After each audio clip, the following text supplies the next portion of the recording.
An atheist, if asked, "Who made you?" will answer, well, nobody, nothing. We, as a creation, are the result of the Big Bang, which brought the universe into existence, and we are the result of evolution, which brought life into existence and the diversity of life as we know it.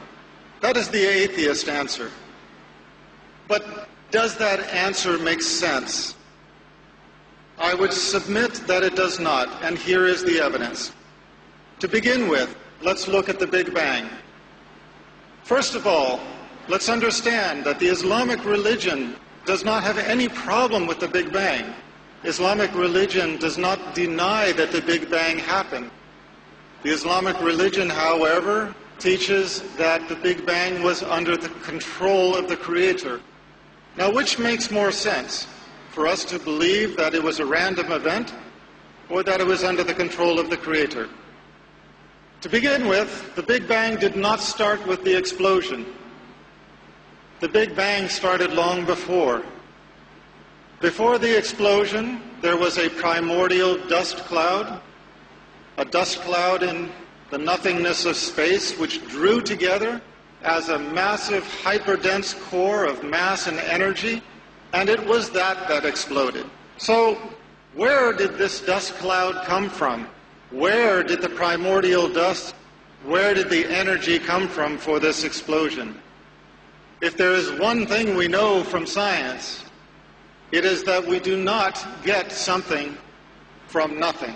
In the explosion, it was the greatest explosion in the history of our universe. It blew everything outward to the universe as we have it today, which is expanding as we know it.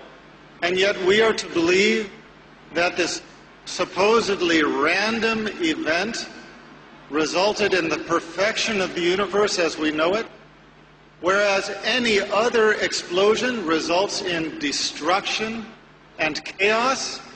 We are to believe that the Big Bang resulted in the perfection of the universe as we know it. This is an example where science contradicts science. What do I mean by that? If you are going to explain the universe on the basis of science, you cannot have science contradicting the science that explains the existence of the universe. In science, there is a general principle called entropy. Entropy is the principle that unless there is a greater control over a process, the process tends to chaos. Now let's put it into real-world terms. It does not matter whether you are talking about your child's bedroom, the kitchen sink, your workplace, or a complex chemical reaction.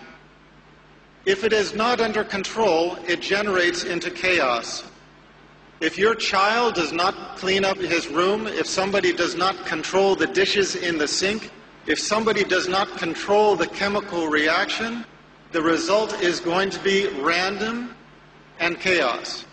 But we are to believe that the massive explosion of the Big Bang resulted in perfection and not chaos. This is an example where science contradicts science. In the same way, when the atheists explain our existence as living beings, they use the example of evolution, natural selection. First, there was a single-cell organism. From the single-cell organism evolved all of life as we know it. But you know, if there's one thing that we know from our lives, it is that if you look at something, you know where it came from. If you look at a painting, you know that there was a painter. If you look at a sculpture, you know that there was a sculptor. If you look at a building, you know that there was an architect and a construction company. And yet we are to look at creation and think that there is not a creator. This is the proposal. The proposal of the atheist is that we evolved by natural selection with the absence of a creator.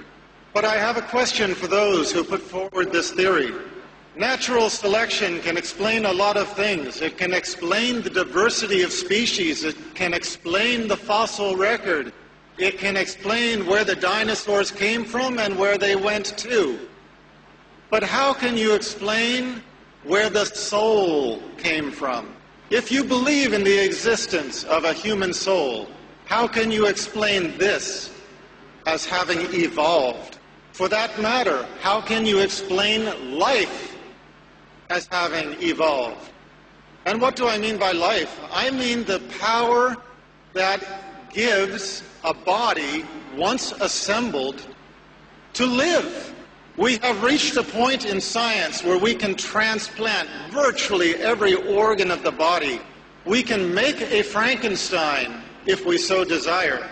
But not all of the world's scientists over the history of mankind, if you brought them all together, cannot make them live. We cannot even make the wing of a gnat in the perfection that it has been made by our Creator. And we cannot give a body life. That is why, once dead, medicine is not able to revive a dead person, even when their organs are still functioning. So, the explanation that we developed from natural selection is another example where science contradicts science. We have the example of millions of years of evolution or natural selection, and the proposal is that everything in our existence, if we don't have some control over it to keep it in order, everything degenerates into chaos. Except for the Big Bang and except for evolution. Those two things, just by themselves, they tended toward perfection. Well, there are some people who accept that explanation, but I submit to you that it is not of those who are enlightened, it is not of those who have open minds or open hearts who accept that explanation. The Arabs have a story that they like to tell. A Bedouin is traveling in the desert. He comes upon an oasis, and in the oasis there is a perfect palace. Now, there are no building materials around. He finds another nomad and he asks him, "Where did this palace come from?" And the nomad said, "Oh, subhanallah, glory to be our Creator, you would not believe where it came from. First, the wind blew so hard that it shaped the rocks into perfect cubes with square edges. And it tumbled the rocks over the desert until they all fell together in the shape of this palace, in perfect assortment. And then the wind blew the dust with some, hairs and fibers from the trees into the cracks and brought the rain, and that made the cement that cemented it all together. And then lightning strikes blasted the sand into sheets of glass and blew the sheets of glass into the windows. And then the elements took wood from the far corners of the earth and shaped it with the wind and the different force of the elements into furniture and into window trim and doors. And tornadoes and hurricanes carry it here and drop the doors into the door places, drop the windows and made the window frames, tumbled the furniture into the rooms.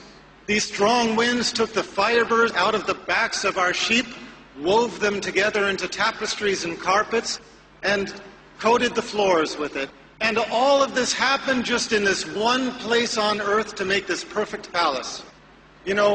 When we begin thinking about it, we cannot help but roll our eyes and realize, come on, this guy is crazy. This is impossible. And yet what we are told to believe is that the Big Bang and natural selection, through the two most climactic events in the history of creation, accomplished something even greater than this.